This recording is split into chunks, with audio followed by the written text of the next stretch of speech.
Welcome back everybody to We're Not Chefs. I'm Stephanie. As you know, I'm definitely not a chef, but today we are getting pretty serious with our cooking skills. Skills with a Z. I will be making my signature lasagna. Now, I won't be using any veggie meats or veggie cheeses. I'll be making everything from scratch, and it's going to be a veggie-based lasagna. And let me tell you, I'm not one to toot my own horn, but toot toot. So let's jump right in. I'm gonna show you in sections the different ingredients. So let's get started with the ricotta cheese.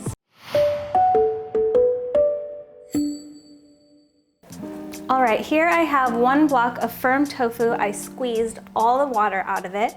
I'm going to add 3 teaspoons of Italian spices. I'm using oregano, basil, thyme, and parsley. Going to do half a teaspoon of salt, 2 tablespoons of nooch, 1 teaspoon of stone ground mustard. I don't always have stone ground mustard on hand, so I'm going to use Dijon. Now, do I usually use Dijon? Maybe I usually use the spicy brown.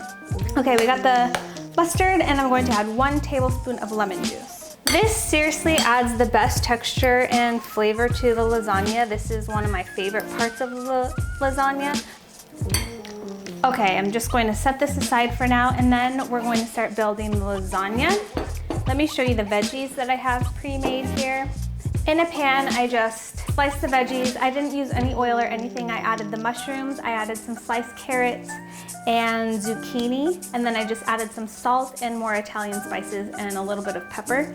And you just cook that down. You don't need any oil because the vegetables release so much liquid. It kind of cooks it in itself, saves all that flavor.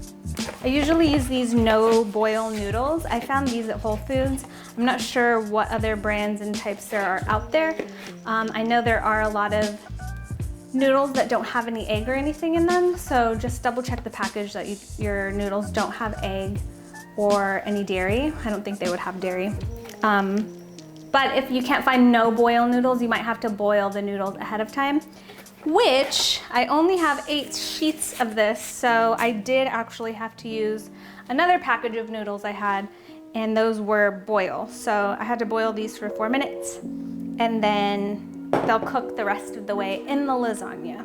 So whatever you can find, we're improvising here. We're using 2 types of noodles because we can do whatever we want. So I have my pot, my baking dish here. I'm just going to put in some sauce to coat the bottom. You want to make sure you use a lot of sauce because that's what's going to help add moisture and cook the noodles. So I'm going to add a layer of my no-bake noodles here. You can break these up. And then I'm going to add more sauce because we want those noodles to cook all the way through. Oops, what a mess. Okay. Now I'm going to add a layer of my ricotta cheese. So I'm gonna add half and then half later. I think I'm gonna add half my veggies. There's really no rhyme or reason to the layering process. Just make sure when you add noodles, you're also adding a lot of sauce. So I'm gonna add half my veggies. All right, now let's speed things up. I'm adding a layer of sauce, and then I'll add a layer of my no-boil noodles, and then sauce on top to make sure it has enough moisture to cook all the way through. Then I'll add my remaining tofu ricotta and any remaining veggies. After that, we'll make sure we add more sauce, the final layer of noodles, and then to top it off, some more sauce. Now we can get back to regular speed. Because you have so much sauce and it's probably going to boil over, I'm going to cook this on a baking sheet. That way I don't spill any sauce in the oven and make a giant mess. Now I'm gonna grab some foil and cover this lasagna when I bake it. It's going to go into the oven at 375. I'm gonna cook it for about 30 minutes with the foil and then remove the foil for the last 30 minutes so some of the moisture can evaporate. And in the meantime, I'm going to show you how to make the last cheese that is spread on top that goes on after baking. Oh my God, it's so good. All right, here we go. All right, folks, we are in the home stretch. We are making the cheese that goes on top of the lasagna once it comes out of the oven. It is a cashew cheese. It is so good. I put it on top of my spaghetti. I put it on top of my lasagna. You can use it to dip crackers in. It's very savory. It's very tasty. I could put it on toast sometimes. Ugh, it's just good on everything. Okay, so we're starting with 1.5 cups of soaked cashews. I only soaked them for about an hour. I used boiling water, put it on top, let it sit for about an hour, and that's it. Sometimes I only do 30 minutes. If you have a food processor, that's not a problem. So there's my 1.5 cups of soaked cashews, 1 teaspoon of salt, 3/4 teaspoon of onion powder, 1.5 teaspoons of mustard. Next, we are adding 2 tablespoons of nutritional yeast.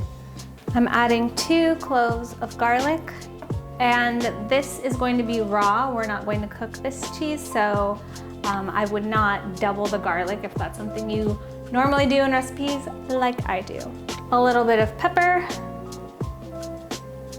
and 3 tablespoons of lemon juice. Adding 3 tablespoons. This is also a very key ingredient to give it like a tangy, cheesy flavor. So I'm gonna start by adding just a little bit of milk. I'm using oat milk because that's all I have right now. Make sure you are not using vanilla or sweetened. So right now this is pretty thick still. It's really chunky with the cashews, so we definitely need to add a little bit more milk. Oh, that means the lasagna's done. So let's add a touch more milk.